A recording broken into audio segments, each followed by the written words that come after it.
Hello and welcome to the Make It Count podcast. Eric Wanner has spent his career building in places where performance matters and excuses get expensive. From Nike to Amazon to Sears, he learned how to scale, how scale works, how teams move, and how to build systems that hold under pressure. Now he's taken that same standard into ownership with Woofie's of Southeast Nashville, serving more than 1,500 pets, launching Woofie's on the spot, and earning Innovator of the Year inside the Woofie's franchise system. He is an operator, a builder, a coach, a dad, and someone who keeps finding ways to raise the bar. Help me welcome to the podcast, Eric. Hello, Eric. How you doing, Tanya? Good. So for people who don't know you that are watching and listening, tell them a little bit about who you are. You know, it was great to hear the introduction, but your first part said I'm an operator. I'm a dad, right? That's who I am. The greatest role in my life is being dad, not father, but being dad, present, involved with my kids. And so, that's who I am at my core, giving back to the community, being available, helping people. Always had a soft spot for the underdog. Working through my professional career, I've had a simple, very simple approach. Work harder than the person next to you and have a better attitude. Everybody has this mindset that you got to do all these great things, and you don't. You just have to do one thing really, really good and build upon that. And so throughout my career, who I am is I'm going to sit in a room and I'm just going to grind. I'm going to look at everybody in the room and they're all competitors, and I'm going to work harder and have a better attitude because I control those. No one else around me can control those. So work hard and earn it. My background, supply chain operations, you touched on that. Walmart was my first job, then Amazon, transitioning into, Sears and then Nike, and just kind of working through, Fortune 100 organizations, and mildly successful career doing those things. Had an opportunity to lead some pretty large teams, teams over 1,000 plus people, and, with budgets and responsibilities that are, extra commas in there. So it's been really fun to do those things. But at the end of the day, I don't ever want to be defined by what I did professionally. I want to be defined by what I do with the impact on lives. Yeah. The question that people ask that I can't stand in general, I went to this event and everybody there asked, so what do you do? What do you do? Because there's that subconscious that what you do is who you are.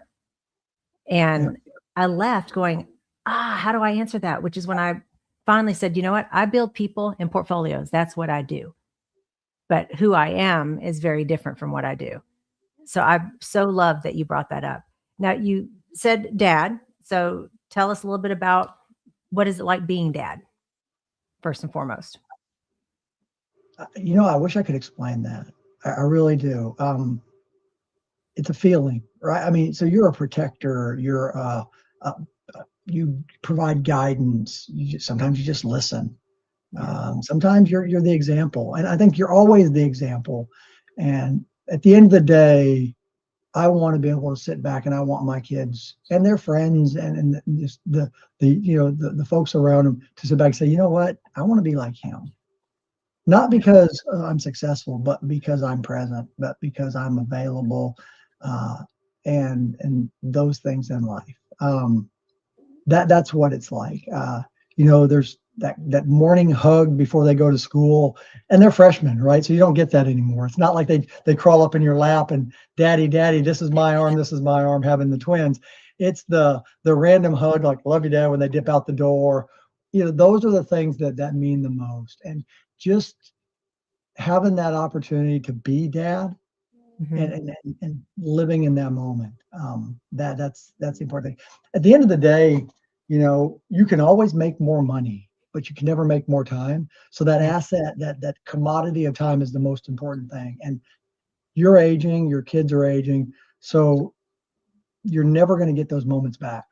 So that's where my focus is just being there and doing those things, because you can make money. I mean, you just got to grind, you got to work, but you can't make time. And so when you have it, make sure you use it wisely. So as you talk about that mindset and that positioning and your values, and thinking back to when your career started back in your 20s, Yeah. and you would move on a dime, right, Yeah. within your corporate career. I think you lived in more states than I've probably visited. I moved And 9 times in 7 years. yeah, and Yeah. when you think about your mindset and positioning today compared to what your mindset and positioning might have been at that time, what do you think the difference is besides dad? Or is So, dad literally the core and only main reason that shifted you your know, mind?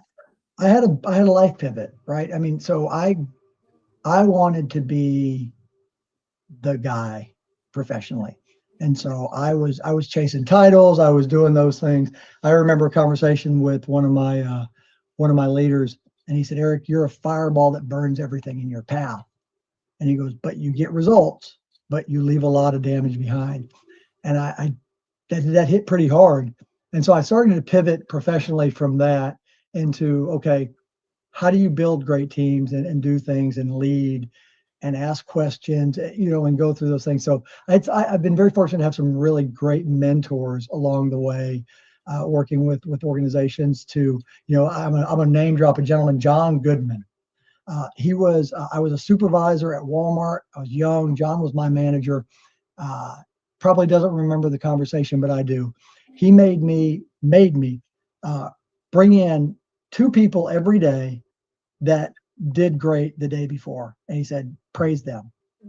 Mm, And so the first thing I did every day after they was bring in 2 folks and say, hey, really appreciate what you did. But it got me in the mindset of, instead of targeting the folks that weren't doing well, to reward the ones that were doing well. And yeah, then, as I kind of went through my career, it's like, okay, build upon what you do well, because if you only focus on what you don't do well, then that's your mind. It's like, I don't do all these. But if you build upon what you do well, I know I do this well. So I'm yeah, going to be great here. Let me minimize the negative impact of what I don't do well, because I don't know that I can be great there, but yeah, I am going to be great here. So let me build upon that greatness, because you see it all the time. yeah, People will start to pivot from something they're really good at because they've got a gap, and then they lose their greatness and they become average, and they can never get their gap to anything but average. So then they stabilize as average, just a status quo. Be great. Be yeah. great at something and build upon that. And not don't know that I was ever great at anything, but I believe that I was an above average motivator, people person. Once I understood that it wasn't about fixing all the problems, it Mhm. was about recognizing the problems and talking to people, but it was about telling people, I appreciate what you're doing. Thank you. High standards, always had high standards. Yeah, Sometimes people will tell you that they were, unachievable. But at the end of the day, if you shoot for the moon, right? Shoot for the stars, land on the moon, whatever the saying is, it's better than saying, I'm just going to like go to that tree across the field.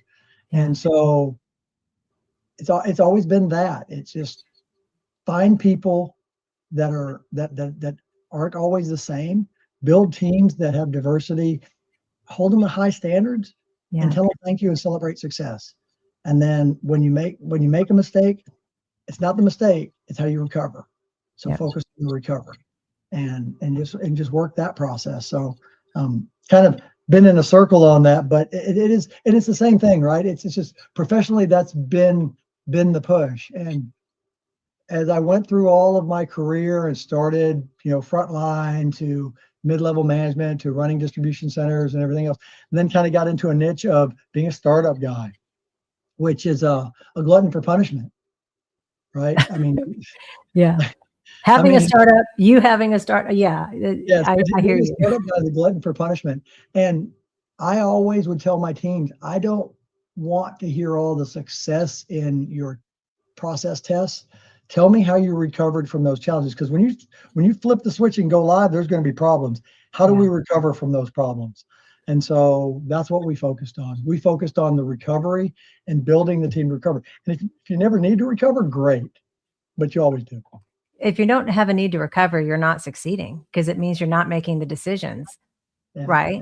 yeah, yeah. It- So Steve Smith at Nike, just very, very, very powerful mentor, leader, still talk to him today. He told me, he said, Eric, he goes, I could put you in a boat in a perfectly calm lake. He goes, you'd poke a hole in the bottom just to figure out something to do. He goes, and you'd find a way to make that boat better with a hole in the bottom. And I always laughed. And, Steve is an extremely passionate person, but he always challenged me. I mean, he would see it. He'd be like, yo, what are you doing, E? And I appreciated that. And we didn't always align. Like, we butted heads. Like, we would close the door and have some knockdown dragouts. We'd walk away, and 2 minutes later walk by and be like, yo, where are we grabbing lunch?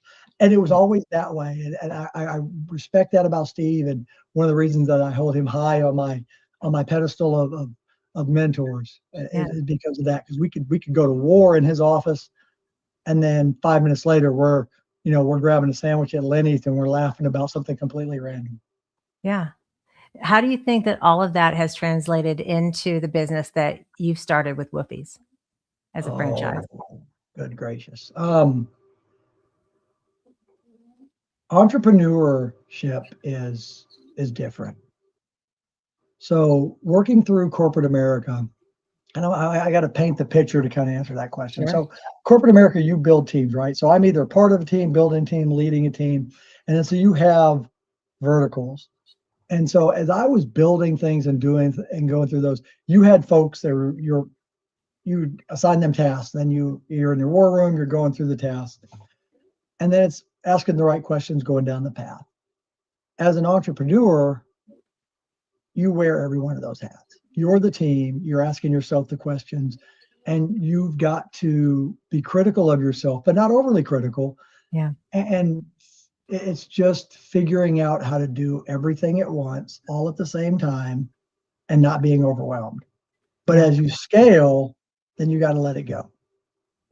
And that's the hardest part, because you got to let it go, because then you're like, okay, I got to spend money to do this. Do you have money? And you got to be able to make the hard decisions, right? Which means spend money that you don't necessarily have right now to get to a certain point, because is your time more valuable? Is as the business owner and founder, is your time more valuable scheduling appointments, or is your time more valuable sitting back, being strategic, and figuring how to get more appointments in? Because if you're scheduling, you're not sourcing. So that's the challenge. And what I thought I knew, and I'm going to say that very carefully, what I thought I knew in the corporate world was how to manage all those things. And I didn't. I still don't. I'm still working through that and figuring it out. And if you looked at my books on audio playlist, there's like 40 of them that are 3 chapters in. And I'm in my mind, it's like, find that magic book that tells you the answer. And there's no single book that tells you the answers. There's How to Win Back Your Time and Atomic Habit and all those, and they all have snippets and this and that.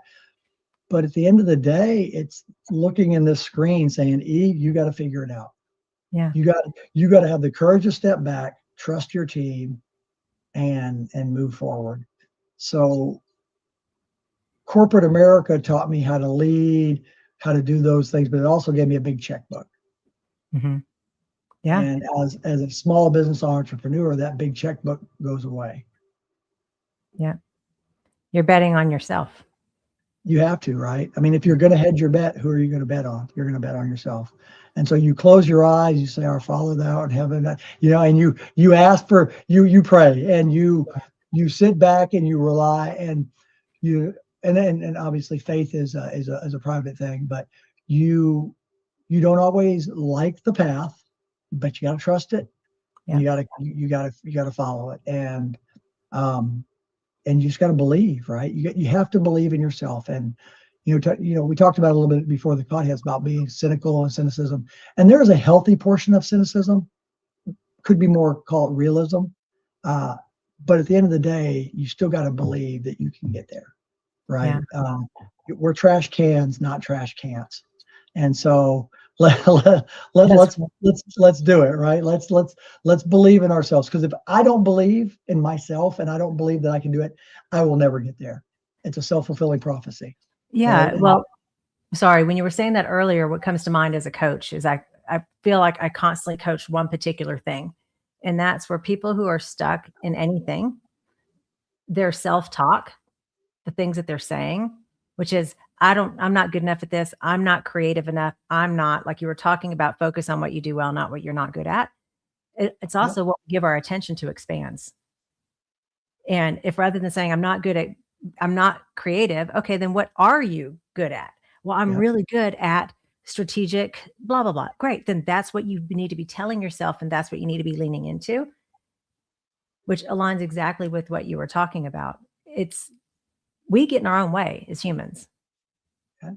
Well, it's failing organizations. So Mhm. I don't remember which one of the books I read, but it was organizations that struggle.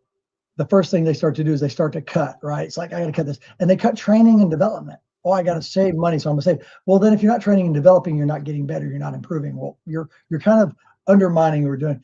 And as a small business owner, you're like, okay, what are the things I can do? Well, if I try to do everything myself, I'm not doing everything because Yeah. there's things that I'm missing. So am I prioritizing dimes over dollars? And sometimes you have to. Sometimes you're like, I just got to get through the week. Okay. But then you have to have a reset and say, okay, now I got to get through the month. And Yeah. you can't live in the minute all the time or get too far in the weeds. Those things will kill you. So you've got to be able to sit back and say, okay, here's the direction I'm going. And that's the hard part as an entrepreneur because you're on 24/7. And if when you mentally say, I'm not going to be on, you're still in the back of your mind, that anxiety of, is everything getting done? Yeah. And so it wears on you. I mean, I'm only 21 years old. Look at me. I look like I'm 53. And your kids are freshmen. I mean, my gosh. Yeah. I mean, it was, adoption's a whole different thing now, but no. But it does, it wears on you a lot. If you can figure it out, great. Yeah. But there's a reason so many businesses struggle and so many Yeah. businesses fail. It's because you can't figure it out, right? And it's a challenge. You just got to grind. And having people that you can call, and sometimes you want to vent, right? It's like, hey, I just got to get something, and it's just that verbal throw up, Yeah. and yeah, and But it's then there's getting it other. out of your body, right? Which means you're not allowing it to have any sort of reference or power at that point. It's Yep. expelled. Yeah. It's just you got to have the courage to step back. Yeah. And you kind of answered this one a little bit, but when you look at the full arc of your life so far, what chapter explains you the best? There's not a single chapter. I just when I saw that question, there isn't one because it's the book, right? And Yeah. so one chapter leads to the other, and without the wildness of my 20s and the I'm going to do everything to get the next job, promotion, everything else, there is no I've become a good leader and a people's coach Yeah. because I didn't learn. You learn from everything you do. So each chapter you're learning from. The chapter that the most proud of is the recovery. And I won't get into a lot of details about that. Sure. It's not addiction or anything else, but the personal recovery chapter is the one that I'm most proud of. We all go through challenges in life and everything else, but you get to a point where you got to make a decision, and those decisions aren't always what you want to do. But for me, that decision was my family. And that's the one that I'm the most proud of because that was the hardest one because I'd worked my tail off professionally to get to a certain point. And I said, you know what? I'm going to pull back from that. And that's the one, it's not the most defining, it's the one that I'm most proud of. Yeah. People who have not been in high stakes positions or own their own businesses sometimes look at the success right from the outside in and they think it was easy because typically what people will put out there are the good things, right? Yeah. I've had people on the podcast who've shared some really big challenges that they went through, but came out on the other side a completely evolved human being, right? There's just sort of like that painful growth that can happen. So it's good for people to hear, right? That there was some journey at some point that you made a decision that didn't negate everything that got you to that point. You just reprioritized. You took what you said was most important to you and you put your action there. Yeah, and I I was very fortunate. I built great relationships and maintained relationships. And so as I went through my pivot in life from I'm going to go day-to-day corporate to different things, I have people that I can reach out to. And Mhm. not everybody has that, right? I mean, not everybody's got that. And some of those folks have some resources and different things. And so I know that there were certain avenues that were open to me that aren't open to everybody else. And I fully aware of that. But I also know that those avenues are there because I built those relationships. I maintain those relationships. And those avenues are present because of our relationship and what they know about me. Right. And but yeah, you've got to, you have to be humble, but you've also got to be bold. You have to be bold because um, if you're scared, you're going to fail, right? You have the awareness, but fear, acknowledging it, yes. Letting it make your decisions, you can't do that. Yeah. The When you say bold, give an example of what you mean by being bold. What would On the that maybe look like? on the spot. I'll say on the spot. So I had this idea of what we want to do and a concept and everything else. It wasn't in my business financial plan. It wasn't, I was going to path A, path B. This is what it was. But it came up. The opportunity was there. We talked about it. We kind of conceptually came up with the idea, but we didn't have the finances for it. It was like, man, Yeah. it's outside of the scope.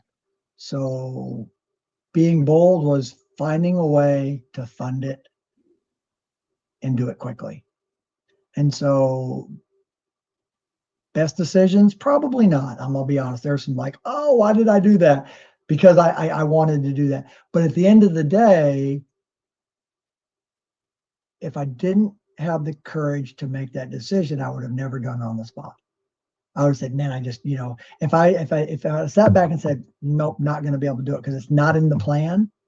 So Yeah. you got to be bold. Plans are great. Audibles are great. That's why they're there, right? You build a plan and you have a contingency plan, you have another contingency plan, and then you have your it plan. And then you have the one that you don't even know that you have yet. And that was kind of on the spot. It was pull it together and say, how do we make this happen? So you're talking And about so, whoopies on the spot, right? yeah, That part. yeah. So tell everyone what is whoopies on the spot. So Woofie's historically is pet sitting and dog walking with mobile grooming. And that's who Amy and team, when they founded the company and outside of DC, that was the core. And it's a great core and great brand, luxury pet services, professional, great app. And so I wanted to have the best of both worlds. And so we had an opportunity to get a location to set up somewhat of a physical shop. So we put a grooming trailer with an office, and basically we operate it like a boutique salon.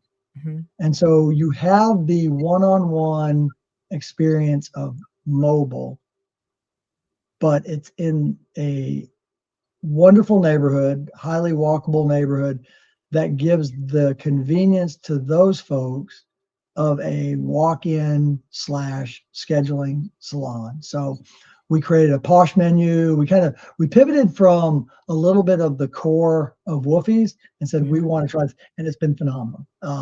It does, where we just added an extra day to the operation. We're continuing to grow. It's outside of the mobile pet spa and everything else. So kind of working through that, learning how that, but it's been 9 months now and it's solid. It's doing well. Well, I think part of the thing to mention though for people as well is what is it by? It's in an area of Nashville. Like how did that even become an opportunity? So the developer reached out and left a voicemail because he was looking for a mobile grooming truck to come park on a lot. He said, "Hey, we've got this stuff going on. Would you be interested?" And so chatted with my GM. She talked to me, and we're like, "Okay." And then we kind of came up with, well, why do a van? We could do a trailer and kind of set it up. And then we kind of ran with it. So it was it was just happen chance, right? It was one of those situations where we built a brand. He Googled pets, mobile pet grooming. We're the highest rated in Middle Tennessee. And he called, and it worked out. It gave us the opportunity to do that. And the local leadership in the nations where we're at, it's a very walkable neighborhood. We're in the Commons. We've got some great neighbors with Carlsbad Pizza, the Urban Dog Bar, and Raymond, the barbershop. So we've got those things, a lot of foot traffic. And so it's a good spot. And then Roland, who is the city councilman, did a proclamation, which is really cool, where we were Wolf side of Nashville and the most dog-friendly neighborhood in Nashville. So really a cool concept, and to be part of that and be recognized as that is really, really pretty awesome. Well, and it's next to a dog park. That was kind of, in my mind. Yeah. How smart is that from a standpoint of, we take our dogs to the dog park. We'd love to get them groomed afterward, right? Yeah. So yeah, that's why we created our Posh menu. So grooming takes hours, right? I mean, it's anywhere from a quick groom of an hour to 2 hours. And so you really can't just do a drop in because you're scheduling stuff. So we were like, hey, how do we come up with something that can be done quickly? So we created the Posh menu, which are walk-in items. So walk in, take them, and it's 15 to 20 minutes or less. And it's brushing your teeth, nails. We do blow and goes, which are brush and goes, where, my dog's at the dog park, they got the sprinklers, he's smelling funky. I don't want to go home funky. So I call it the athlete's bath. They come over, we hit them with a dry shampoo, blow them out, comb them out, and they take off. It's 20 minutes, but they go home fresh. Nail trim, clean their ears. We do doggy facials. So fun things to keep pets clean, but it also just builds community. And it's great when you're sitting there and the door's open, somebody walks by and their dog runs in, and mom or dad is laughing. They're like, my dog just always wants to come in and say hi. And they're not afraid of the groomer, right? That's important. So we get a lot of that. And we have a lot of repeat business. Yeah. The innovator of the year. So you were named innovator of the year inside the franchise system. What did that recognition represent to you? So, I mean, it was cool, right? I mean, I really appreciated it and everything else, but you're always going to innovate. And so it was, I think I had a really cool idea with the on the spot, and we ran with it and we put it together, and, that idea grew. So Wolfies wanted to recognize that. But personally, okay, it's cool. It's something to put on the wall, but it's just, so it was a big deal. Yeah, it's not who you are, but it is a validation. Yeah, it was cool, right, and everything else. But at the end of the day, I'm not chasing stuff to put on the wall. No, of course not. And so you're always going to be innovating. You're always going to be doing those things. It was nice. It was nice to be recognized by the leadership and everything else. And but it's not something I sit back and go, man, we accomplished something, because that goes against who we are. Yeah. What's interesting is you said, well, people, you said you, like the world, are always innovating. Innovation is not a skill everyone has. Well, because it's risk. Innovation is risk.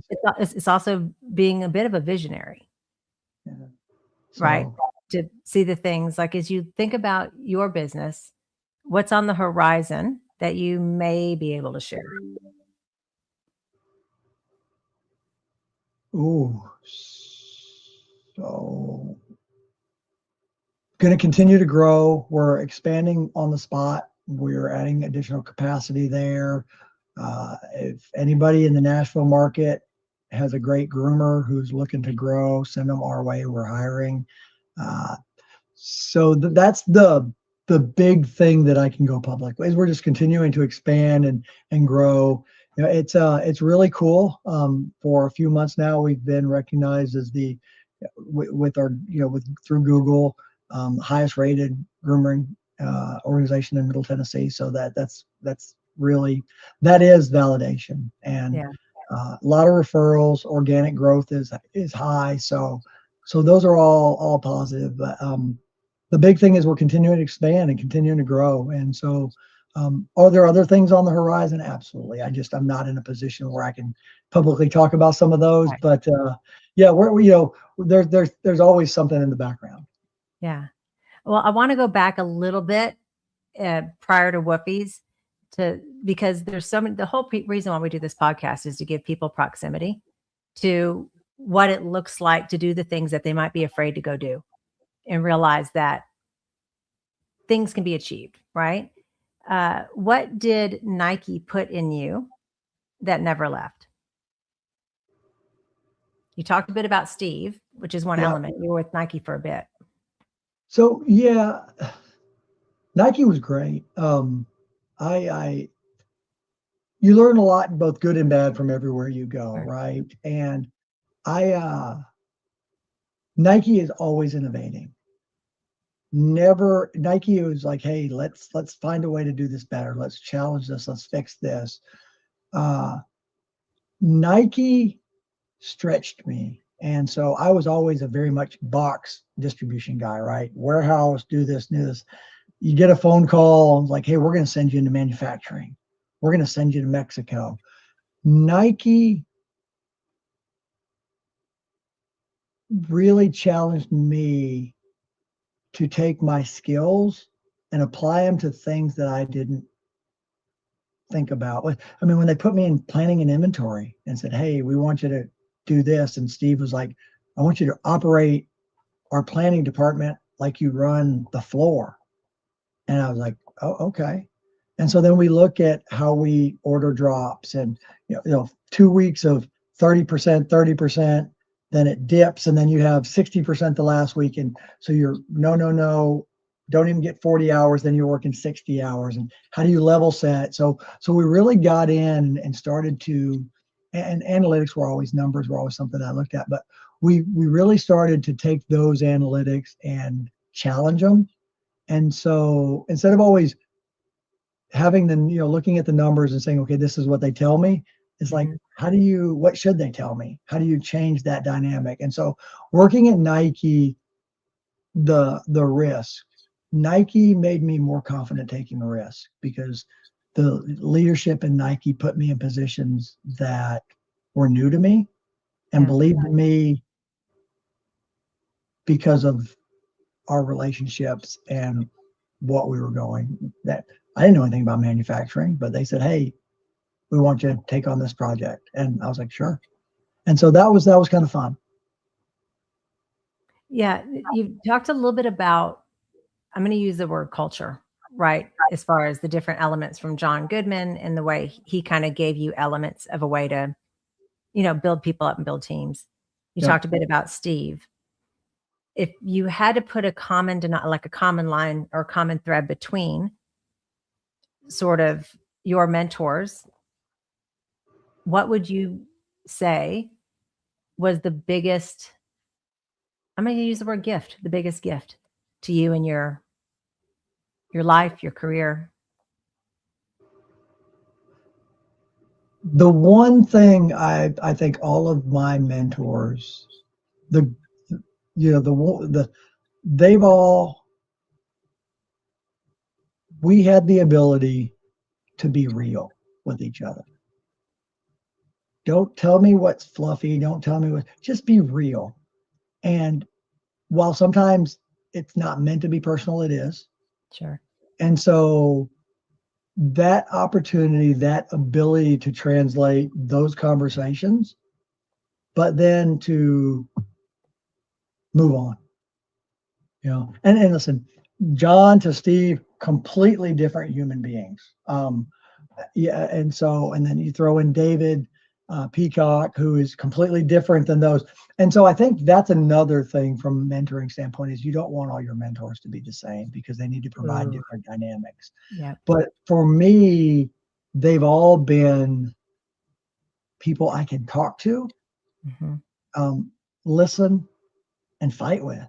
You just argue and just go at it and recover, right? Doesn't mean we're going to like each other the next day, but we recover and then we end up moving forward. Because I've had mentors I don't like. Yeah. I have, but they're still a mentor, because at the end of the day, even if I don't like you personally, professionally, we may, there's value in that. And you don't work with everybody you like. You don't. But you provide a professional courtesy and a professional environment, and you work with those folks, and they don't necessarily know you don't like them, right? Yeah. I mean, but at the end of the day, it's the greater good. And so with my mentors, some of them I wouldn't go have a beverage with after work, but in the office environment, man, they were good, but they were just different than me. And so I think that's a big piece of it is understanding what do you need in mentorship versus what do you want. Yeah. When I think about today's just society in general and how interconnected everything is, right? People have their phones with them at work, which has their social medias and stuff on them. Yeah. When what you just named is probably what I would say would be the most difficult thing for the people coming into the workforce to be able to do, which is they believe they have to like the person to be able to work effectively with them. Yeah. Right. I mean, I've seen people start first day on the job, they're adding everyone to their socials, like everyone's getting connected on their socials. Yeah. So how would you mentor or coach those people who are starting careers and realizing sometimes you're going to work with people you don't like and it actually can make you better? How do you do that? That's tough because you want to work in an environment where everybody's like this thing, but the family environment is healthy to a point, but you can get too comfortable in that family type work environment. And when you get too comfortable, you let your guard down and then things happen. So coming out now, social interaction is challenging for so many new folks entering the workforce. They struggle. And because you're so text and email and everything else, that sitting down in an office, they're uncomfortable. And so, and that's been a trend for probably 10 years or so with what's going on. But at the end of the day, it's not about whether or not I like you or not. It's about what are we trying to accomplish? And so, I mean, you just got to tell people, hey, what's your function? What's your role? Just like in a team sport, right? I mean, let's just say football. The wide receiver may not like the running back, but at the end of the day, the receiver's got to block, and then if it's a screen pass, the running back's got to gather. So you got to do your job. Someone is at the front door. You have to do. This is why this is unedited and live on purpose. The dogs haven't barked. I think I finally got them to where they're at their after breakfast nappies. But well, I saw somebody pull up. I was like, what is that? I'm not expecting anybody, but I think so. It's, you got to do your job and trust your teammates. You don't have to like them. And so if the question is, how do you tell somebody that you're going to work in an area and you may not like everybody? It's called growing up. It's called maturity. Well, and I think you gave one skill though. You did give one skill. You said you may not go out and have dinner, right? Or be social with people. That's one way of creating that boundary. Yep. Yeah. And that's a big thing, right? I mean, when I was young in my career, man, we would go out after work and stay out late and do fun stuff. But as you elevate, that group gets smaller. It does, because there's X amount of managers, X amount of senior managers, directors, GMs, VPs, and you got to, right? Because as a VP, you're not really going out with the frontline managers. It's just the fraternization and different things. And so you've got to learn to work that group, but you don't have to like everybody. And so you just have to sit back and be mature enough to say, we're different people, but they're effective at their job. I'm effective at my job. So in the work environment, I'm going to trust them to do theirs. I don't have to have small talk. We don't have to do these things, but we do need to communicate on A, B. C and D, no, not so much. I don't have to sit with you at lunch, right? I mean, I can go somewhere else. I think you just got to tell people to be mature about it. And oh, by the way, don't do stupid stuff on social media and say things behind their back. That's an important aspect of Yeah. it. But and some folks don't get it. They won't get it. They're like, I want to love everybody I work with. Great. There's very few jobs that's going to be the case. Well, I think what happens is you lose the diversity that's needed within a work environment. It doesn't matter what behavior or personality test you take. There are always going to be opposite axis where people don't communicate the same way. If you're You going don't want it. Yeah. right, you want people from all four quadrants of DISC. Yep. Yeah. I mean, listen, conflict creates great solutions. Oh yeah.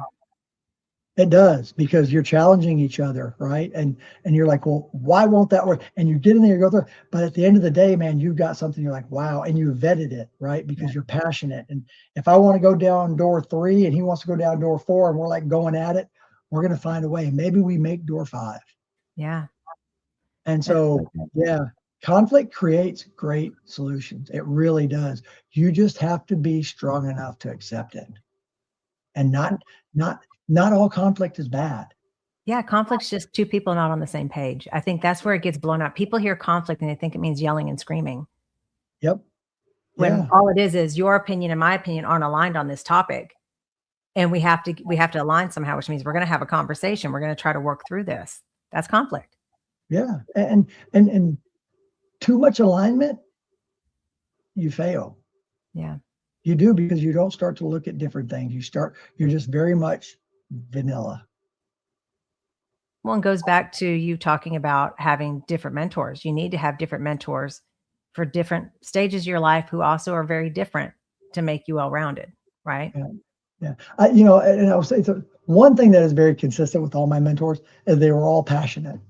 They all had a passion, whether it was operational passion, people passion, but they were all passionate leaders. And I think that is something that I've always gravitated toward, because I'm a high energy person. And so, and passion can be intimidating for people. They're scared of it. When you're a passionate person, you're excited and you do these things, it scares people. It does. They're like, oh, well, and all of my mentors have been passionate. That's a great common line.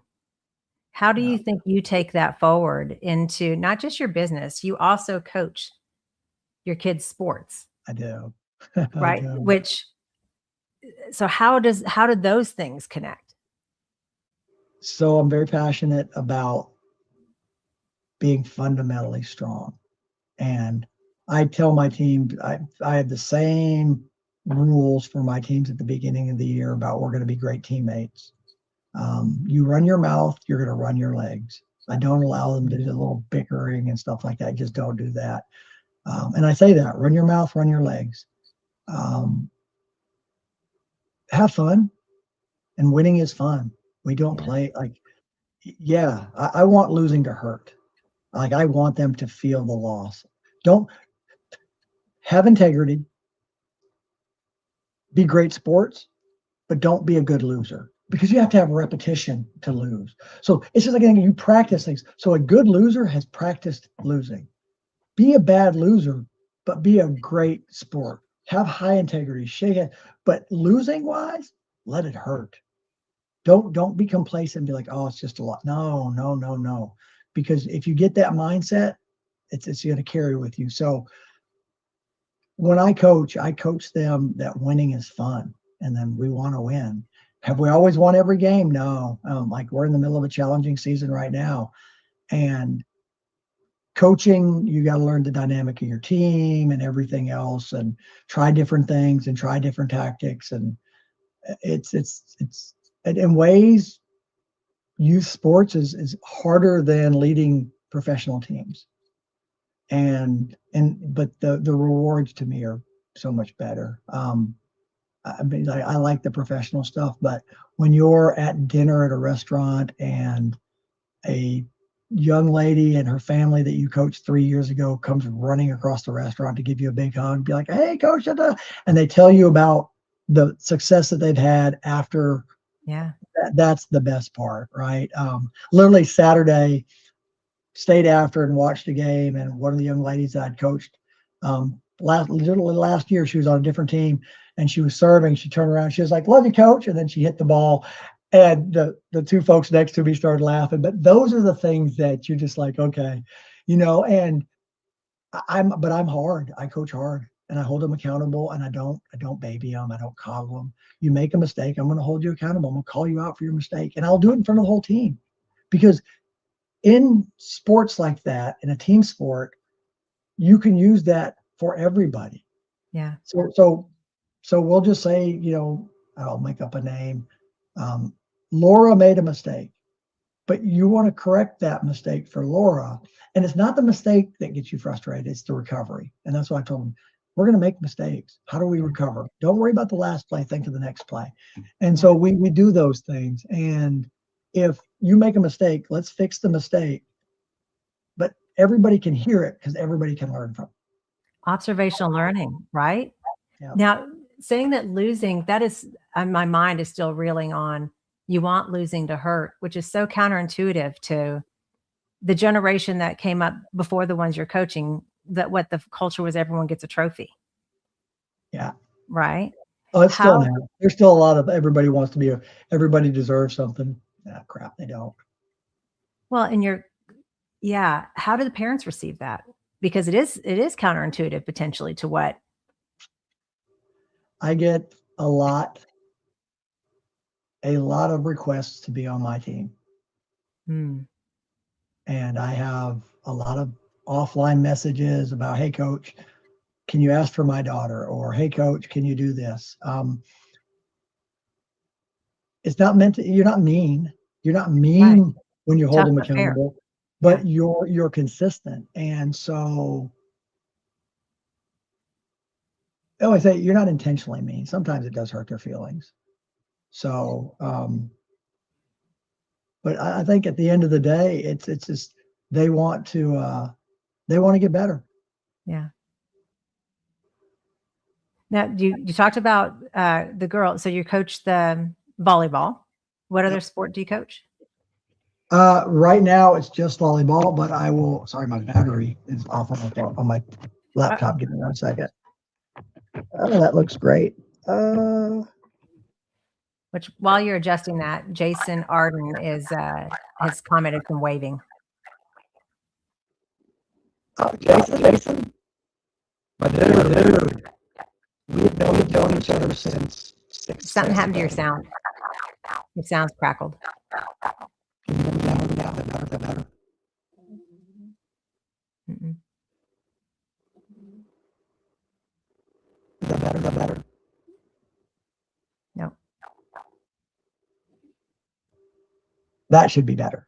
that's better. There you go. So you were saying, what about Jason Arden?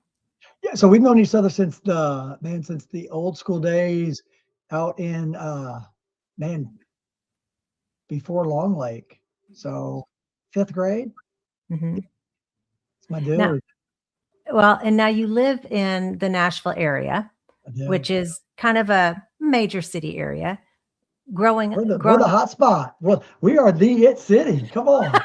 You got Miami and then you got Nashville. Let's go. As I was gonna say, living in Fort Worth, I think we could argue this for a while.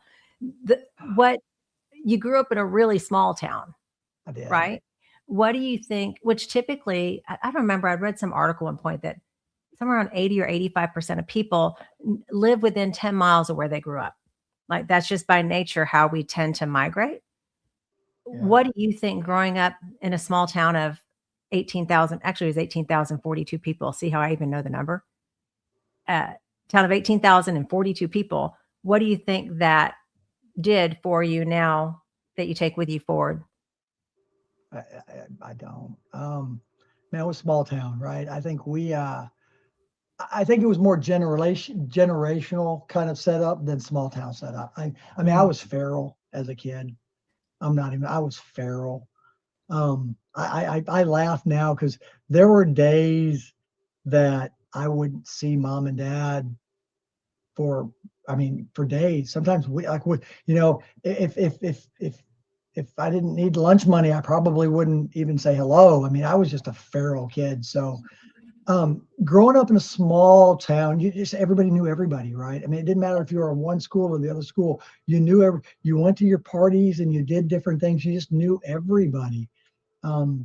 So, but as far as how I apply that, I don't. It's just, that was such a long time ago. I think I don't put anything. It's just, that's how I grew up, small town, East Texas, but I don't really, it's not really anything of what I do today. Yeah. I think growing up in a small town, the piece that for me kind of created something that's important to me is I like more intimate sized groups of people. I've got a handful of friends that I do just about everything with if I'm going to do something versus, wanting to be this mass socialite and have all these things. And I think because it was a small town and there were 95 people, right, in a graduating class. For me, 111. what I found was that it taught me to really value those relationships that are like, it's more important to have really strong, deep relationships with a few people than it is to have shallow relationships with a lot of people. Yeah. Let's be honest, right? You want 3 or 4 really close friends versus 100 acquaintances. And I've got that. I look back and from my youth, I'll say pre-high school, there's only a couple folks that I stay in touch with. My closest friends now are adult friends. Yeah, And, I think but similar to like Jason, if you all jumped on a phone call, yeah, exactly, because that relationship was grounded at such a young age. Now, what people don't realize on this podcast, and we have quite a few people that come every week, is that you are my brother. big And brother. you said it. You're also my older brother. I am. Yeah. And I think the other piece, I guess, for me is growing up, because like you were saying, mom and dad working, not there. You were my father figure, right? Which when you're now telling everyone that you were feral. So bad. Well, let's be like, hey, I was your legal guardian my senior year of high school and your freshman year. Yeah. I signed your report cards. How crazy. That's just wild to think of today. Oh my gosh. At 17 years old, I was literally managing a household. Like I was getting a check and paying electric bills and water bills and everything. Yeah, it was wild. But boy, did we never had any parties. No, we were never having. Remember your kids on your team could be watching this. So yeah, it was. But yeah, I was feral. But I grew up quick. That is one thing we did is we grew up quick. Yeah, I think our generation was the first generation of latchkey kids, which anybody watching may not know what that is. It means that we literally let ourselves into our house. We locked the door. There wasn't that adult supervision for a lot of people, right? Because both parents had to work. I think it made us better decision makers. I think it made us more confident in being independent, just in general, talking about a generation of latchkey kids, not necessarily just you and I. Yeah. What values do you think came out of that sort of an upbringing? We're creative. So we're creative. Like we think on our feet. We're also super sarcastic. Like our love, our way of showing friends was, what mean things can I say to you to try to make you cry? If you didn't bully somebody in our growing up, you didn't have any friends. There's bullying's bad. I'm not going to go down, but that was just normal, right? And so it was just a different time. And so I think we learned to handle criticism and be decision makers, but we're just very thick skinned. Like it takes a lot to hurt our feelings, if we even have feelings. Well, and I was going to say, when you were saying bullying, what you in place of that word would probably just be like jabbing each other, right? With sarcasm, where, but I remember when you played on the football team and we would do some side bets. You may or may not have, thrown a play just because you were going to make sure you won that bet. Just for what it's saying, right? That's sort of where we could get sarcastic with people. Like, why would you jump? You're like, I don't remember this. We're not going to tell the story. Point being is, if let's say you're on a football team and one of the players calls and play, ball's dead. And all of a sudden, here comes this person from left field running and jumping on it because they had to be in every one of the tackles or they were going to owe somebody money on a bet. Again, not saying that's you. Oh, we had bounties. 100% we did in football. Oh, yeah. It was like, yeah, you wanted, we called them snot bubbles. You wanted to hit people with snot bubbles. Yeah, it wasn't. I mean, we were like, literally, we were taught to tackle with the crown of your helmet. Like, you want to put your face mask in somebody's chest, fold them up and blast them. Yeah, heck yeah. And so, yeah, absolutely. If you were on the kickoff team, please, you needed to be a missile going down. Yeah, you had a gunner. We had a guy, his job, we would pick out somebody on the other team, and his job was to blow that person up on the plate. Absolutely. Yeah. Well, now that I went down a total rabbit hole, before we wrap up, I always just think it's really important because the whole point, again, is to give people access to others that they may not have access to. For the person watching who's successful on paper, but feels pulled to build something of their own, what would you tell them from where you sit now? Person watching successful feels pulled to build something of it. Follow your heart. I mean, so here's the thing. You have to do what you do.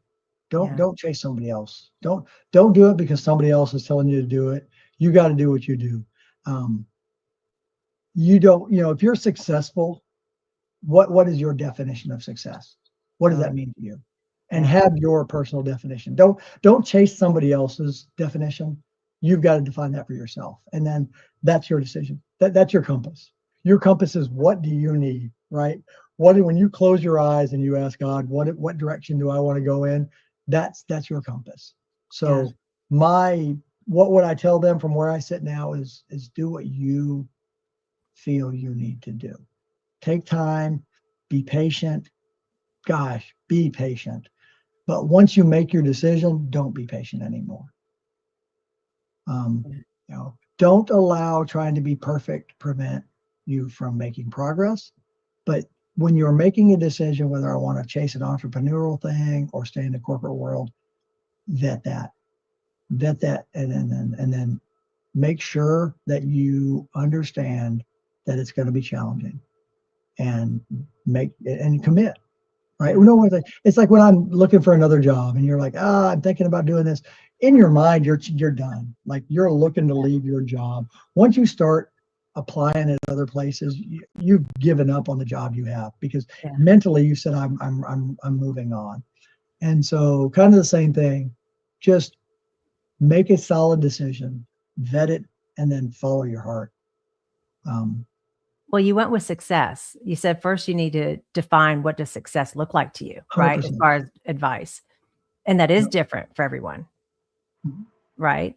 I think another piece that goes with that is one of the filters I try to give people in looking to transition is, are you the fear of failing stronger than your desire for the outcome that's on your heart? Because if your fear of failing is stronger than the desire that you're looking for on the other side, you're going to fail. Yeah. Well, we talked about earlier, right? So badly, you will push through the pain, the mistakes. We talked about earlier, you can't live scared. Yeah. Can't live scared. I mean, you have to be aware of it, right? And I think another thing with us, right, is we're anxiety, because our parents we went through the World War II, different things, and depression, the 70s and the 80s. So there was always that, oh God, where's the next dollar coming from? And so that was kind of entrenched in us. And Gen X, our age group, we're notorious for not saving money. It's like, I earn $1, I spend $1.10. And you've got to be aware of that. Yeah. So that anxiety is there. But you also have to say, you know what? I'm going to bet on myself. Yeah. Right. I'm going to take that chance and I'm going to gamble on myself. That fear can motivate you, or it can grind you to a halt. Yeah. Um, Agreed. Such good. Eric, thank you so much for making the time. I know that you had a busy day. Everyone, love it. Thank you for being on with us, and we will see you all on the next episode of Make It Count.